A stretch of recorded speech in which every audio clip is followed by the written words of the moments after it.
কারণ তারা যেন তার থেকে শিক্ষা গ্রহণ করতে পারে। ইয়া রাসূলুল্লাহ, ওই সামুদ গোত্রের লোকদের মধ্য থেকেই আমি একজন নবী বানাইলাম। ওয়া ইলা সামুদ আখাহুম সালিহা, তাদের ভাই তাদের বংশ থেকেই আমি একজন নবী বানাইলাম, যার নাম হলো হযরত সালেহ আলাইহিস সালাম। সে যখন বললেন কালা ইয়া কওমি উবুদুল্লাহ, ও আমার জাতির লোকেরা, তোমরা আল্লাহর কথা অস্বীকার করো না, তোমরা আল্লাহকে মানো, এক আল্লাহর গোলামি করো। মা লাকুম মিন ইলাহিন গায়রুহু, তোমাদের রবকে ভুলে যায় গায়রুল্লাহর জিকির তোমরা করো না, তোমাদের আল্লাহকে ভুলে যায় অন্য কোনো মাখলুকের ইবাদত তোমরা করো না। কারণ রব্বে কারীম বলেছেন ইন্নাশ শিরকা লাযুলমুন আযীম। আল্লাহ তাআলা বিসমিল্লাহির রহমানির রহিম।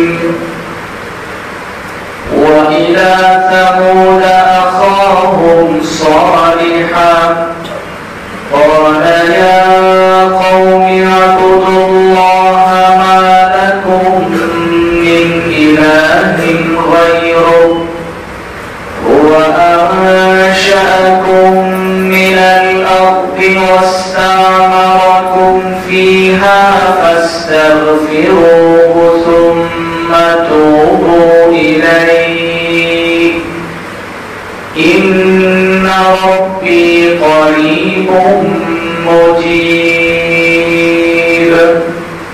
قالوا يا صالح قد كنت فينا مرجوا قبل هذا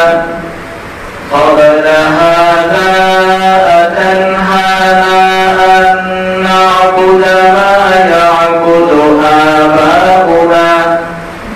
ما يعبد آباؤنا وإننا لفي شك مما تدعونا إليه مريب. صدق الله مولانا العظيم وصدق رسوله النبي الأمي الكريم، ونحن على ذلك من الشاهدين والشاكرين، والحمد لله رب العالمين.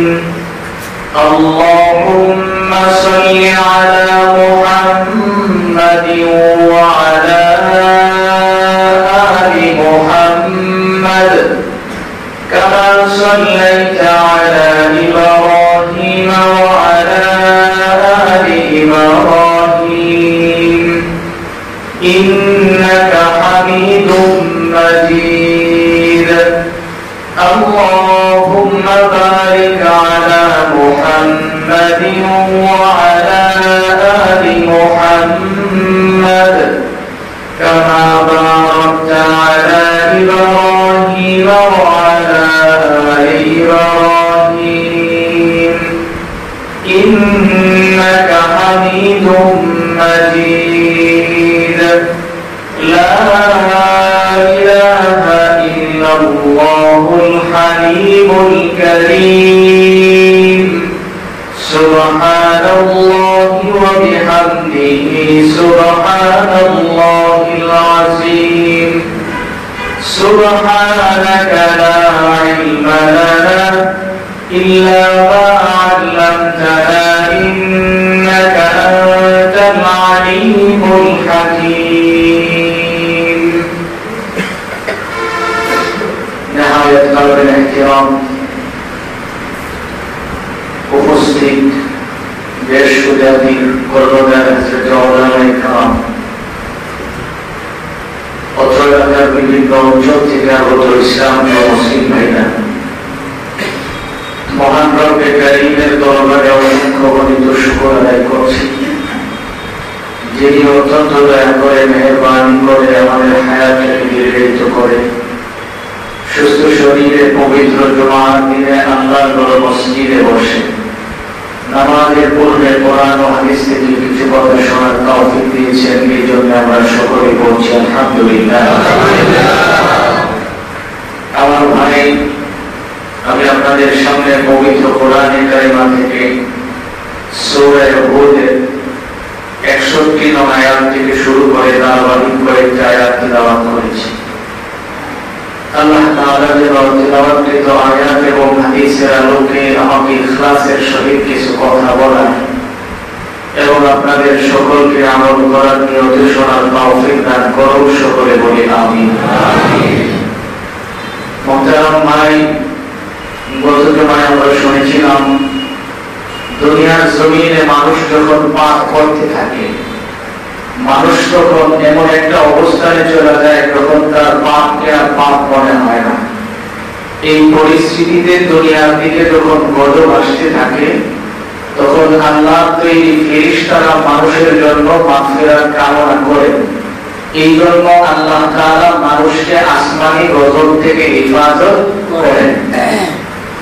আজকে আমরা বোঝার চেষ্টা করব, আমি যে আয়াতগুলি তিলাওয়াত করেছি হাদিস শরীফের মধ্যে নবীজি বলেন কিছু কিছু কারণে মানুষ পাপের দিকে ধাবিত হয়। এক নম্বরে অতিরঞ্জিত পাপ তখনই করে যখন তার ক্ষমতা অনেক বেশি হয়ে যায়। আবার কিছু কিছু মানুষ টাকার গরমেও পাপ করে, কিছু কিছু মানুষ সামাজিক ক্ষমতার বলেও করে, গোষ্ঠীর জোরেও করে, জুলুম যেগুলি হয়। আল্লাহ তাআলা আমার তিলাওয়াতকৃত আয়াতের মধ্যে এই পৃথিবীর যুগে সবচেয়ে শক্তিশালী বড় বড় মানব যারা ছিলেন, দেহ আকৃতির দিক দিয়ে যারা বড় ছিলেন, তাদের ব্যাপারে কিছু কথা বলেছেন। আমরা জানি হযরত নূহ আলাইহিস সালাম দুনিয়াতে যখন ছিলেন, ওনার নবুয়তকে যখন অস্বীকার করা হয়েছিল, আল্লাহ তাআলা ওই জাতির উপরে প্লাবন দিয়েছিলেন, বন্যা দিয়েছিলেন।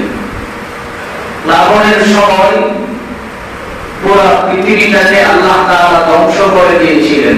ওখান থেকে বাছাই করে করে কিছু কিছু মানুষের মাধ্যমে সমস্ত জাতিকে ওখান থেকে আল্লাহ তাআলা আবার নতুন করে শুরু করলেন।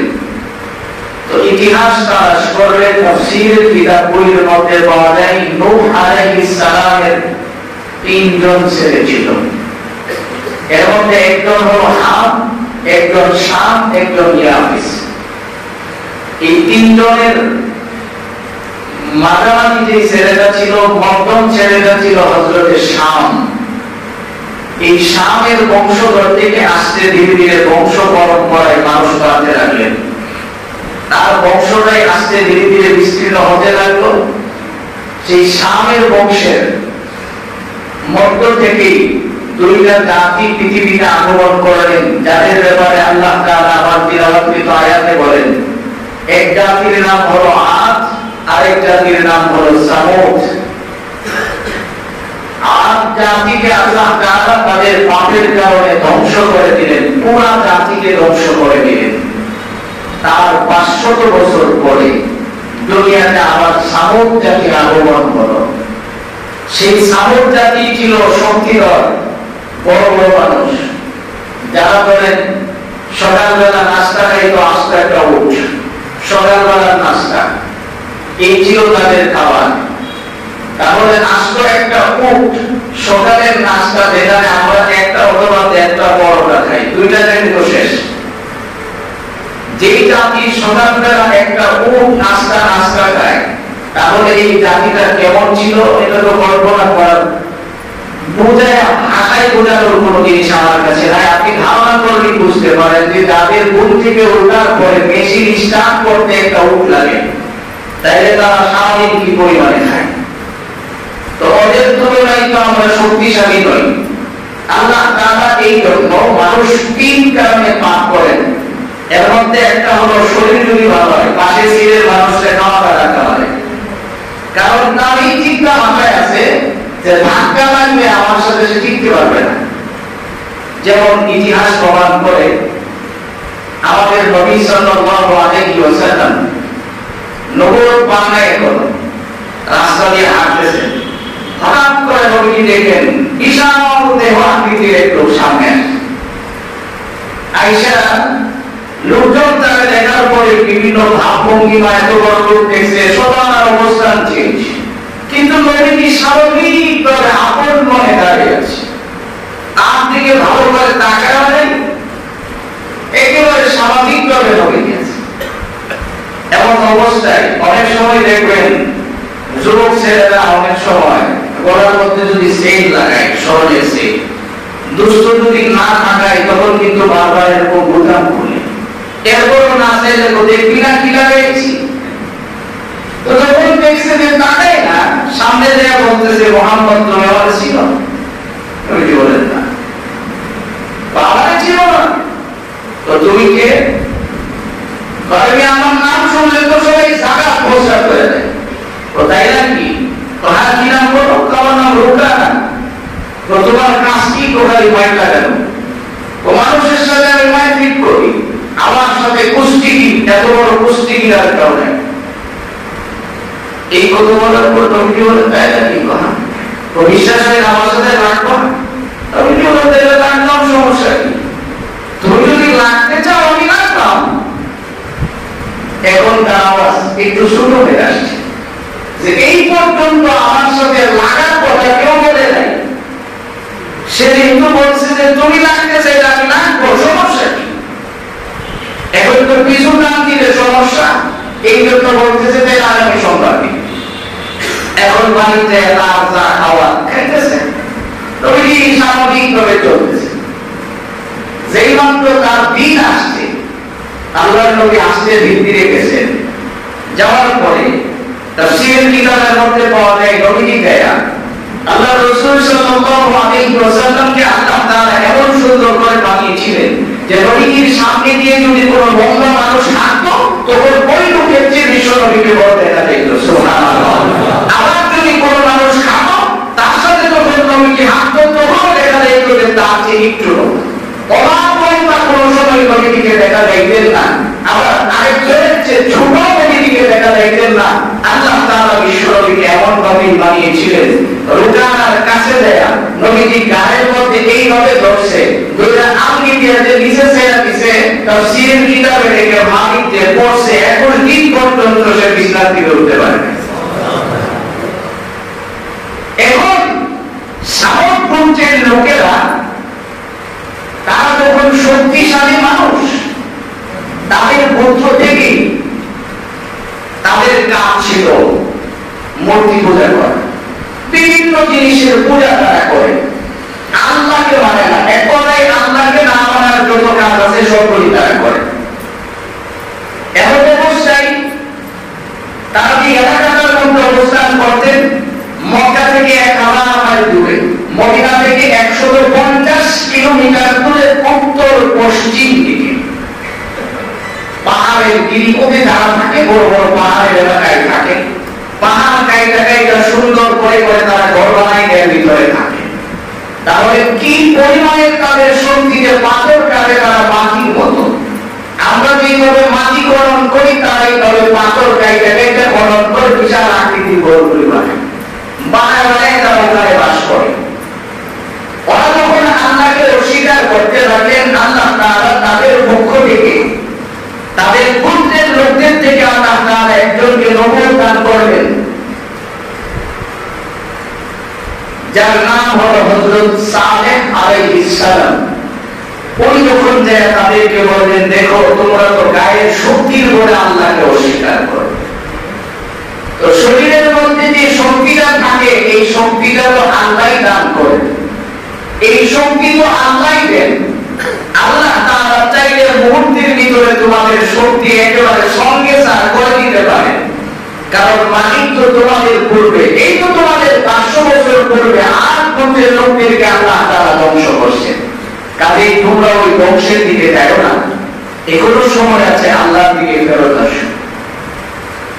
এই ঘটনা করার সঙ্গে সঙ্গে তারা ওনার উপরে খুব রাগ করলেন, রাগ করে কান ঘোষা করতে লাগলেন যে তারা এইভাবে বিচার করলে হবে না, সেদিন তো আমাদের গোষ্ঠীর লোক।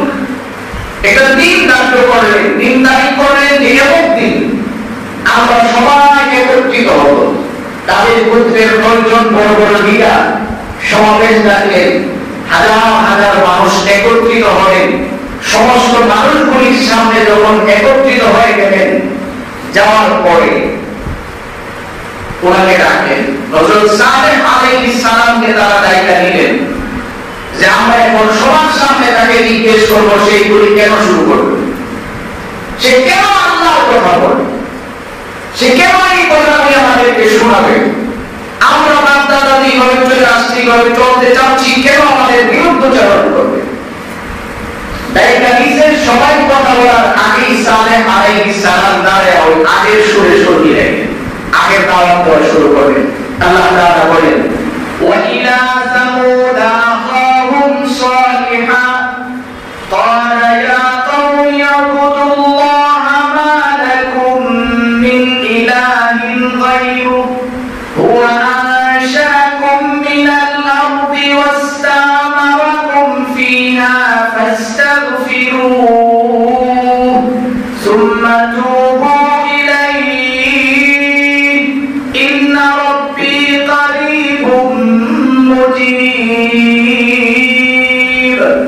আল্লাহ তাআলা বলেন, নবী আমার পৃথিবীর মানুষদেরকে জানায়া দেন, আমি আল্লাহ তাআলা কোরআনে কারিমায় পূর্বের ওয়াকিয়াগুলি কেন শুনাইলাম, কারণ তারা যেন পাপ থেকে শিক্ষা গ্রহণ করতে পারে।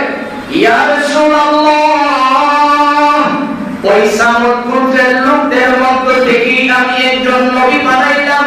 ওয়া ইলা সামুদ আখাহুম সালিহা, তাদের ভাই তাদের বংশ থেকে আমি একজন নবী বানাইলাম, যার নাম হলো হযরত সালেহ আলাইহিস সালাম। সে যখন বললেন, কালা ইয়া কওমি উবুদুল্লাহ, ও আমার জাতির লোকেরা, তোমরা আল্লাহর কথা অস্বীকার করো না, তোমরা আল্লাহকে মানো, এক আল্লাহর গোলামি করো। মা লাকুম মিন ইলাহিন গায়রুহু, তোমাদের রবকে ভুলে যায় গায়রুল্লাহর জিকির তোমরা করো না, তোমাদের আল্লাহকে ভুলে যায় অন্য কোনো মাখলুকের ইবাদত তোমরা করো না। কারণ রব্বে কারীম বলেছেন, ইন্নাশ শিরকা লাযুলমুন আযীম। আল্লাহ তাআলা তার সাথে শরীক করাকে পছন্দ করেন না। রব্বে কারীম যদি পছন্দ না করেন, এমন অপছন্দনীয় কাজ যদি তোমরা করো, তোমাদের ভবিষ্যৎ বড় অন্ধকার। ভালো করে শুনে রাখো, হুয়া আনশাকুম মিনাল আরদি ওয়াসতামারাকুম ফীহি ফাস্তাগফিরুহু। ভালো করে শুনো, এখনো সময় আছে, তোমরা ওই অপাসনা থেকে ফেরত আসো, তোমরা তোমাদের রবের কাছে তওবা ইস্তেগফার করো। তোমরা যদি তোমাদের মালিকের কাছে ইস্তেগফার করো আর দোয়া করো, সুম্মা তুবু ইলাইহি, তোমরা যদি তওবা করে ফেরত আসো, ভালো করে শুনে রাখো, ইন্না রাব্বি কারীবুম মুজিব। ভালো করে শুনে রাখো, এক নম্বরে আল্লাহ হলো তোমাদের খুব নিকটে, দুই নম্বরে রব্বে কারীম ক্ষমা করাকে পছন্দ করেন। কাজেই তোমরা যদি তোমাদের মালিকের কাছে তওবা ইস্তেগফার করো, আল্লাহ তাআলা তোমাদেরকে মাফ করে দিবেন। সুবহানাল্লাহ। এই কথা যখন সালেহ আলাইহিস সালাম তাদেরকে শোনায় দিলেন, এখন 9 জন লিডার পরামর্শ করতে লাগলেন। আগের থেকে তারা এক ধরনের পরামর্শ করে আইছে যে আইলেই তারা জিজ্ঞাসা কেন এইগুলি করো, তোমার আশাটা কি আর তুমি কি চাও। এখন আসার পরে উনি নিজে যখন আবার পূর্বের সুরে সুর মিলাইয়া দাওয়াত দেওয়া শুরু করলেন, তখন তারা একজন প্রশ্ন করে, ক্বালু ইয়া সালিহ قد كنت فينا مرجوا قبل هذا أتنهانا أن نعبد ما يعبد آباؤنا وإننا لفي شك مما تدعونا إليه مريب। সালেহ আলাইহিস সালাম তাদের কাছে একটা প্রশ্ন রাখলেন যে দেখো, যে আল্লাহ আমাকে বানিয়েছেন আর যিনি আমাকে শক্তি দিয়েছেন, যিনি আমার রিজিকের ব্যবস্থা দিয়েছেন, যিনি আমাকে বাসস্থান করার যোগ্যতা দিয়েছেন, যিনি আমাকে চলাফেরা করার মতো যোগ্যতা দেন, আমি যদি তার বিরুদ্ধচারণ করি, তাহলে এটা কি স্বাভাবিকভাবে করা উচিত? একজন মালিক যদি আমাকে এত কিছু দিতে পারেন আর আমি যদি সেই মালিকের বিরুদ্ধচারণ করি, এটা কি ঠিক হবে? এই যে কথাটা বলছে, নেতারা ছাড়া বাকি সাধারণ মানুষ যারা ছিল তারা মাথার মধ্যে এই কথাটা ঢুকাইছে, কথা তো সত্য। তাইলে সে যেটা করতেছে এটাও তো সত্য। তার আল্লাহ যদি তাইটাই থাকে আর তিনি যদি তাকে এইভাবে লালন পালন করেনি, তাহলে সে কি করবে? বিরুদ্ধাচরণ করবে। এখন তাদের ভিতরে একটা মিশ্র প্রতিক্রিয়া শুরু হয়ে গেছে।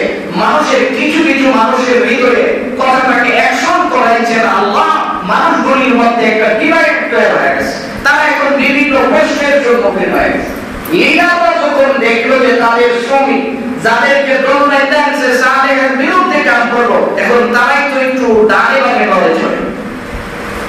এখন লিডাররা প্রশ্ন করছে, দেখো আল্লাহ যদি তোমাকে নবী বানাইতে না মানুষকে চিন্তা তোমাদের আল্লাহ করতে অন্য কাউকে তো দিতে পারত, আমাদের মধ্যে তো বহু মানুষ আছে তারাও তো দিতে পারতো, তোমার বিরুদ্ধে তুমি এটা পাওয়ার কি যোগ্যতা তোমার আছে? আচ্ছা যদি তোমার আল্লাহ তোমাকে দিয়ে থাকে তাহলে আমাদেরকে আদিম কিছু দেখাইতে হবে, আর ছবি কিছু দেখাইতে হবে।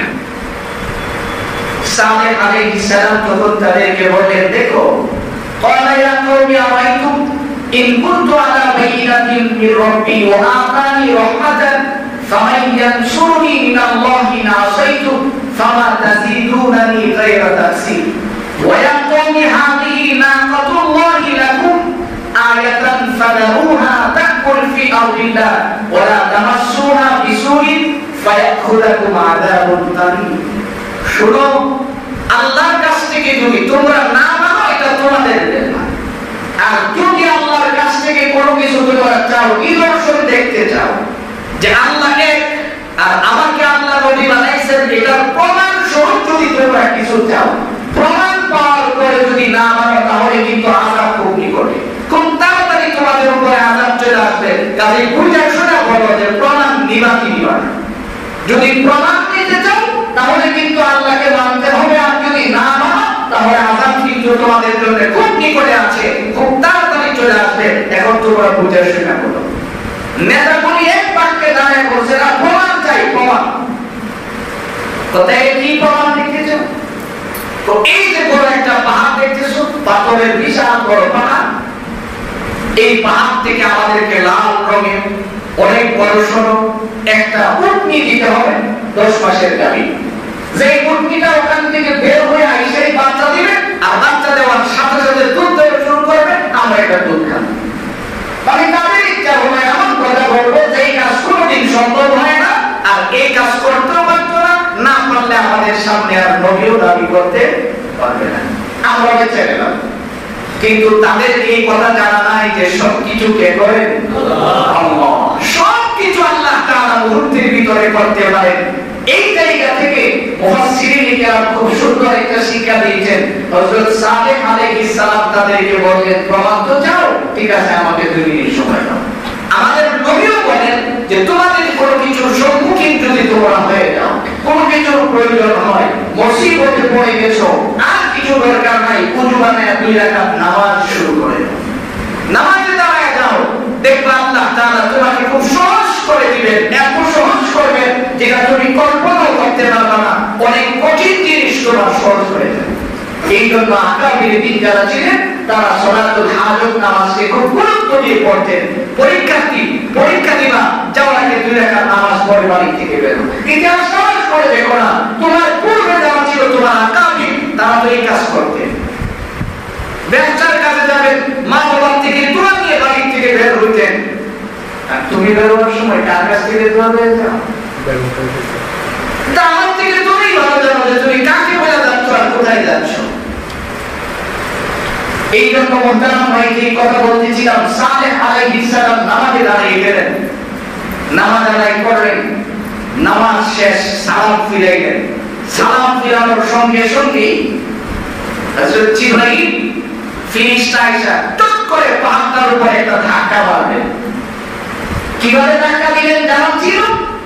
তারা সবাই মাটি সহ কম্পিত হয়ে গেল, সবাই তরতর করে কাঁপা শুরু করে দিয়েছে। এমন সময় পাথর ফাঁক হয়ে গেল, পাথরের ভিতর থেকে এরা যেই রঙের চাইছে, যেই ধরনের চাইছে, এই ধরনের একটা গাড়ি বের হয়েছে। সুবহানাল্লাহ বলেন, সুবহানাল্লাহ। গাড়ি বের হয়েছে। অনেক সময় এমন আচানক কিছু দেখে বহু মানুষ কিন্তু বেহুশ হয়ে পড়ে যায়। এরকম অনেক মানুষ বেহুশ হয়ে গেছে। তাই এটা হলো কি? গাভী বের হয়ে গেছে, গাভী বের হওয়ার সঙ্গে সঙ্গে গাভী বাচ্চা প্রসব করলো। বাচ্চা প্রসব করার সাথে সাথে গাভী এখন দুধ দেওয়ার উপযুক্ত, কর্মীটা দুধ দেওয়ার উপযুক্ত হয়ে গেছে। এবার সালেহ আলাইহিস সালাম তাদেরকে বলতেছেন, দেখো এখন তোমরা যে জিনিসটা পাইছো এটাকে আল্লাহ তাআলা তোমাদেরকে দিয়েছেন, আল্লাহর পক্ষ থেকে তোমরা আসো, এখন মানো, যদি না মানো তাহলে কিন্তু তোমাদের উপরে আযাব আসবে। এই জিনিসটা দেখার পরে সাথে সাথে একজন লোক যার নাম হলো জুনদ ইবনে আমির, 9 জনের একজন লিডার কালেমা পড়ে মুসলমান হয়ে গেছে। সুবহানাল্লাহ। একজন মুসলমান হয়েছে, ওনার সাথে আরো 119 জন মুসলমান আছে। তাফসীরের কিতাবে আসছে হাজার হাজার মানুষ থেকে এই 120 জন মুসলমান হয়েছে এবং সালেহ আলাইহিস সালামের সর্বশেষ উম্মত ছিল 120 জন। তাইলে আমাদের নবী কি বলছেন যে হাসরের মাঠে আমি সবচেয়ে বেশি আল্লাহর কাছে দামি হিসাবে দাঁড়াবো, কারণ আমার উম্মত সমস্ত জীবনের যত উম্মত থাকবে তার চেয়ে কোটি গুণ বেশি আমার উম্মত হয়ে দাঁড়ায় যাবে, আমি দেখব। এটাই তো প্রমাণ করে যে একজন নবী তার সর্বশেষ উম্মত কয়জন ছিল? 120 জন।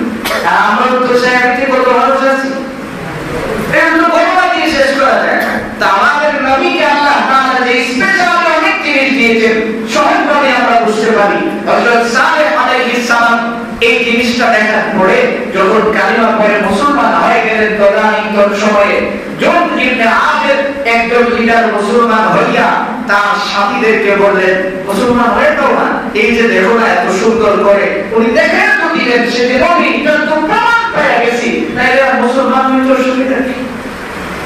তারা হিসাব করে কথা কইল, এখন যে তুমি তার নবী মানলাম, তোমার তো শক্তি আর থাকবে না, পাওয়ার তো সব তার কাছে যাবে, নেতাগিরি তো আর চলতো না, দরকার নাই। আটজন আলাদা হয়ে গেছে, সব লোক আলাদা হয়ে গেছে। যাওয়ার আগে সালেহ আলাইহিস সালাম লোকদেরকে একটা নসিহত করে দিয়েছে, দেখো তোমরা আমার কাছে প্রমাণ চাইছো, আল্লাহ তাআলা প্রমাণ দেখাইছেন, এখন কালিমা পড়ো নাই, এটা তোমাদের ব্যর্থতা, আমার কোনো ব্যর্থতা নাই। তবে যাওয়ার আগে শুনে যাও, এই প্রাণীটা যে আল্লাহর কাছ থেকে চাই আনছো তার কিছু নিদর্শন আছে, সে জমিনের মধ্যে ঘোরাফেরা করবে, তোমরা কিন্তু তাকে কোনদিন কষ্ট দিতে পারবে না, কারণ সে জমিনের মধ্যে ঘোরাফেরা করবে, কোন সময় তাকে তোমরা কষ্ট দিতে পারবে না। সে যার খেতে বসাই তার খেতে যায় ছায়া বলাইব, লাগি দিয়ে তারে দৌড়ানি দিতে পারবে না। সপ্তাহে একদিন সে নদী থেকে পানি পান করবে, একদিন গেছে গেছে সে নদী থেকে পানি পান করবে, আরেকদিন তোমাদের প্রাণীরা গৃহপালিত পশুরা পানি পান করবে। সে যেদিন পানি পান করতে যাবে অন্যদিন তোমরা যাবে, কিন্তু সে যখন যাবে তখন তোমাদের কোনো প্রাণী থাকতে পারবে না। এরা প্রশ্ন উঠাইলে আমাদের প্রাণী যদি একদিন পানি যদি না খাই তাইলে তো এগুলি দুধ দিলে আমরা খাবো কি? সালেহ আলাইহিস সালাম বললেন, চিন্তা করার কোনো কারণ নাই, দলমত নির্বিশেষে যত মানুষ পারো আর যেই পরিমাণে গ্রহণ করতে পারো এটা তোমাদের ইচ্ছা, কিন্তু দুধ আসলে বন্ধ হবে না। সুবহানাল্লাহ। যা খাইতে পারো, কোটি কোটি মানুষ যদি টাইনা নিতে পারো খাইতে পারো, কোনো অসুবিধা নেই। যেদিন এই প্রাণীটা দুধ পান পানি পান করবে ওই দিন তোমরা দুধ পান করে বেঁচে থাকবে, আর যেদিন সে পানি পান করবে না এদিন তোমরা দুধ পাবে না, ওই দিন তোমরা তোমাদের গৃহপালিত পশু থেকে দুধ পান করবে, তুমি ফয়সালা দিয়ে দিলে। এই জিনিসগুলি দেখার পরে এখন সালেহ আলাইহিস সালাম চলে গেলেন, পত্নী ঘুরে ফিরে খায়, খাইতে খাইতে একদিন এক লিডারের ক্ষেত খেয়া হয়েছে। লিডার এখন চিন্তা করছে, আমি একা করে এই প্রাণীটাকে মারতে পারবো না। পৃথিবীর ইতিহাস যদি আপনি তালাশ করেন ইতিহাসে পাবেন এই পৃথিবীর জমিনে যত অকারেন্স হয়েছে বড় ধরনের সবগুলির সাথে মহিলারা সম্পৃক্ত। যেমন দুনিয়ার জমিনে আদি পিতা আদম আসছেন, ইবলিস প্রথম ধোঁকাটা কিন্তু মা হাওয়াকে দিয়েছিলেন, আদমকে দিতে পারে নাই, হাওয়াকে দিয়েছিলেন। জুনদ ইবনে আমির সে যখন মুসলমান হয়ে গেছে তার স্ত্রী ছিল অনেক সুন্দরী, সে স্বামীকে বলতেছে, তুমি সালেহের দলে যোগ দিছো, যাও আমি তোমার তালাক দিয়ে দিলাম, আমি তোমার বাড়ি থাকবো না। স্ত্রী চলে গেছে। তার প্রতিবেশী একটা বৃদ্ধা মহিলা ছিল যার স্বামী নাই, কিন্তু 4টা কন্যা সন্তান আছে, অনেক সুন্দরী।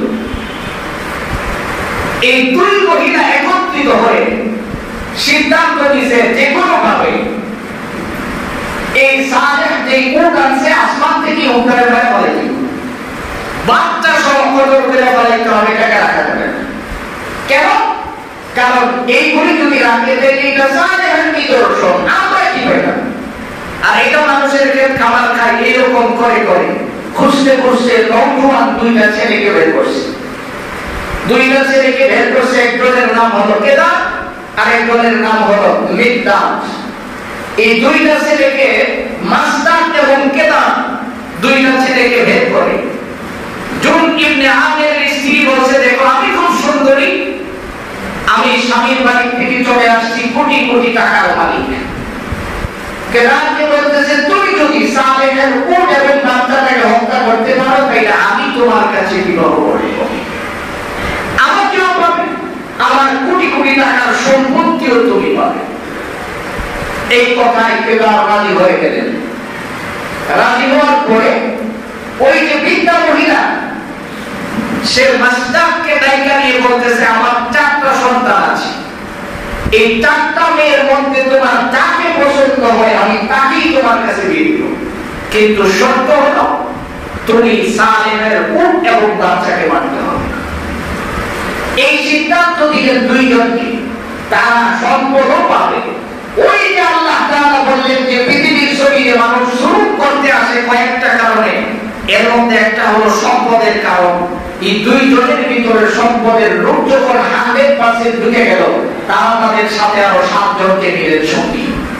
যুবক পোলাপান বিয়ে করবে, সুন্দর স্ত্রী পাবে, সাথে আরো সম্পদও পাবে, এই আশায় 7 জনকে নিয়ে পাহাড়ের গিরিপথের মধ্যে রাতের বেলা অবস্থান করতে লাগলেন।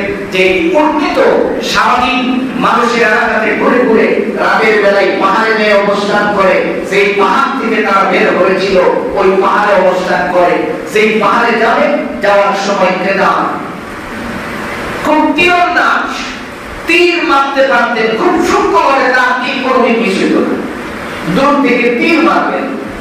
তীর মারার সঙ্গে সঙ্গে এই উটনির গলার মধ্যে যে পড়লেন, রক্তক্ষরণ হইতে হইতে উটনিটা জমিনের মধ্যে পড়ে কাঁদাইতেছিল। উটনিটা যখন তীরটা তার গলার মধ্যে রাখছে, তাফসীরে কিতাবে আসছে এমন জোরে একটা চিৎকার দিছে, যে চিৎকার দেওয়ার কারণে তদানীন্তন সময়ে পুরাটা পৃথিবী কম্পন শুরু হয়ে গেছে। এই চিৎকার শুনে বাচ্চাটা লাফ দিয়ে পাহাড়ের উপর উঠে গেছে। পাহাড়ের উপরে উঠা আসমানের দিকে তাকায়া 3 বার জোরে জোরে চিৎকার দিলেন। তাফসীর কিতাবের মধ্যে পাওয়া যায় এই 3টা চিৎকারের কারণে আল্লাহ তাআলা ওই সামুদ জাতির 3টা আযাবের কথা বর্ণনা করেছেন, যে তাদেরকে 3 দিন অবকাশ দেওয়া হবে এবং 3টা আযাব তাদের হবে। এই জন্য আমার ভাই ভালো করে শুনে রাখেন, আজকে পৃথিবীতে যারা জালিম হন ভালো করে বুঝে রাখেন, শাস্তি কিন্তু আপনার জন্য অবধারিত। এই জন্য নবীজি বলেছেন, তুমি মজলুম হও, তুমি জালিম হও না, তুমি মজলুম হও, কারণ মজলুমের দোয়া সার্বক্ষণিক কবুল। মজলুমের দোয়া আসমানে পৌঁছাইতে কোনো ফেরেশতা লাগে না, দরজা 24 ঘন্টা খোলা থাকে। মজলুম খালি আহ করলে সঙ্গে সঙ্গে তার দোয়া কবুল হয়ে যায়। এই জন্য নবীজি নিষেধ করেছেন, তুমি মজলুম হও, জালিম হও না। এই পানিটা জমিনে পড়ার সঙ্গে সঙ্গে মেজদাক দেয়া পায়ের শিরাগুলি কেটে দিলেন। ও ঠিক বলে গেল। বাচ্চাটা পাহাড়ের উপরে উঠলেন, আসমানের দিকে তাকায়া জোরে জোরে 3টা চিৎকার দিলেন। পাহাড় ফাইরা গেছে, পাহাড়ের ভিতরে বাচ্চা ঢুকে গেছে। তারা 7 জন সঙ্গী সহ মোট 9 জন দৌড়ে পাহাড়ের উপরে উঠছে। এখন তো আর পায় না, পাহাড় মিশা গেছে, বাচ্চা ভিতরে ঢুকে গেছে। সালেহ আলাইহিস সালাম ভোর থেকে দৌড়ে আসছেন। এই বাচ্চাটার কান্না শুনে দৌড়ে এসে বলতেছে, আমার জাতির লোকেরা কান্না করলে কি, কারণ এখন তো আল্লাহ বৃষ্টি চলে আসবে, এটা তো তোরা বরদাস্ত করতে পারবি না, কাজটা তোরা করলে কি, আল্লাহর কাছে তাড়াতাড়ি পাওয়া যায়। فلما جاء أمرنا نجينا صالحا والذين معه برحمة منا ومن خزي يومئذ إن ربك هو القوي العزيز। হযরত সালেহ আলাইহিস সালাম তাদেরকে ডাইকা বলতেছেন, দেখো ওয়া কওমি হাদি নাকাতুল্লাহি লাকুম আয়াতান ফাদারুহা তাকুল ফি আমরিল্লাহ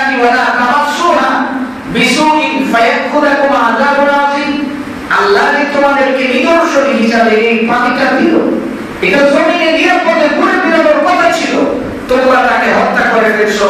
এখন কিন্তু তোমাদের উপর আযাব নিশ্চিত চলে আসছে, তোমরা অপেক্ষা করো।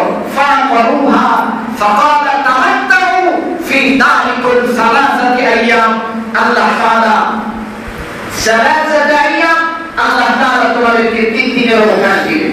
তোমরা যে পাপ করছো, এই পাপের কারণে রব্বে কারীম তোমাদেরকে 3 দিনের অবকাশ দিলেন।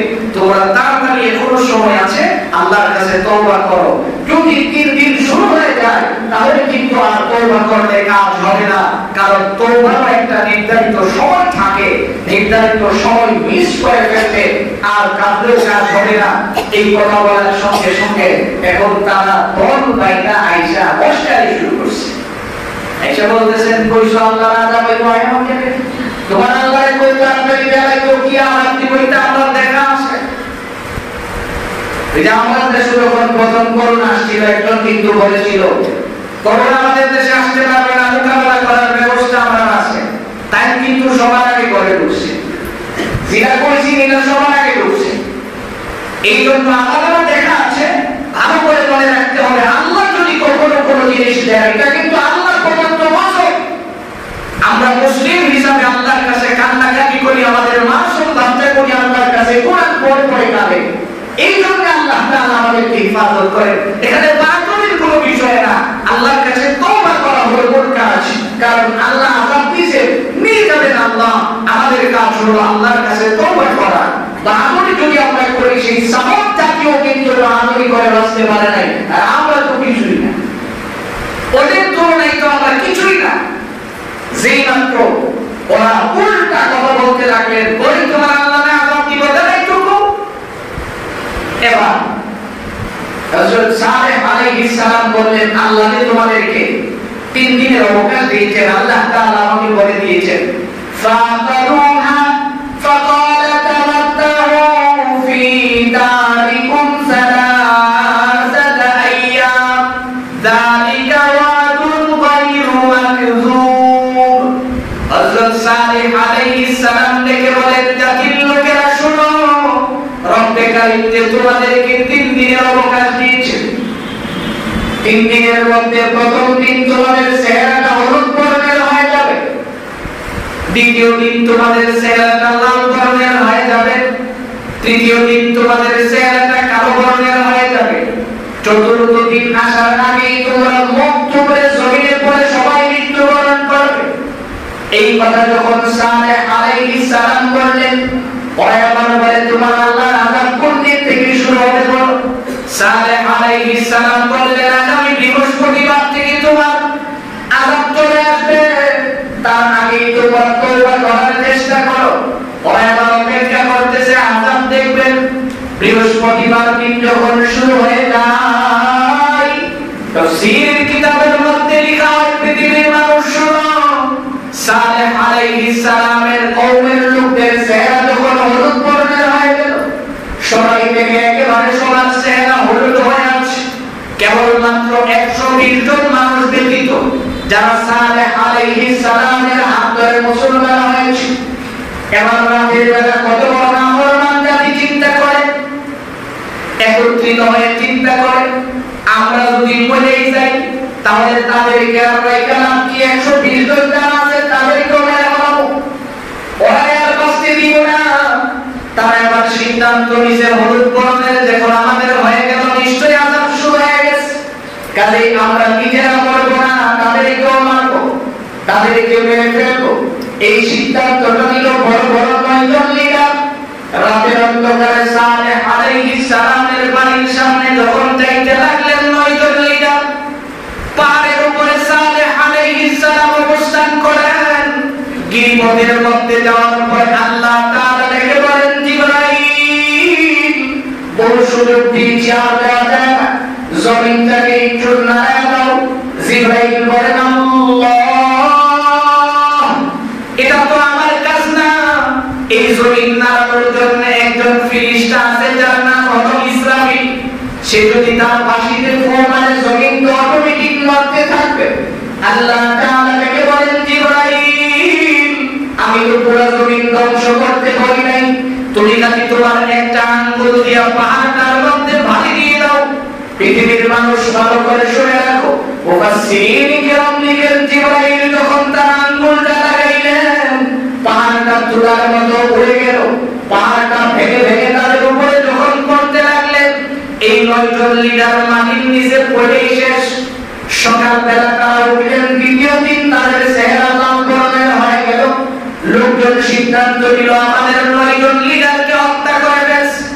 মিস্টার ইবলিস খবরটা যখন পুরো এলাকায় ছড়ায় দিলেন, সবাই সিদ্ধান্ত নিল তাহলে আর সালেহ সহ 120 জন লোকের বাঁচিয়ে রাখার দরকার নাই, হত্যা করে ফেলাবো, তার সাথে যুদ্ধের ঘোষণা দাও, যুদ্ধ করব। লোকেরা এবার যুদ্ধের জন্য প্রস্তুতি গ্রহণ করেন। সালেহ আলাইহিস সালাম তার লোকদেরকে ডাইকে 120 জনকে বলতেছে তাদের সাথে মাইক করা কি, কারণ তারা তো আগামী দিনে আমরা শেষ। কাজেই আমরা 120 জন চলে এখান থেকে নিরাপদ আশ্রয়ে চলে যাই।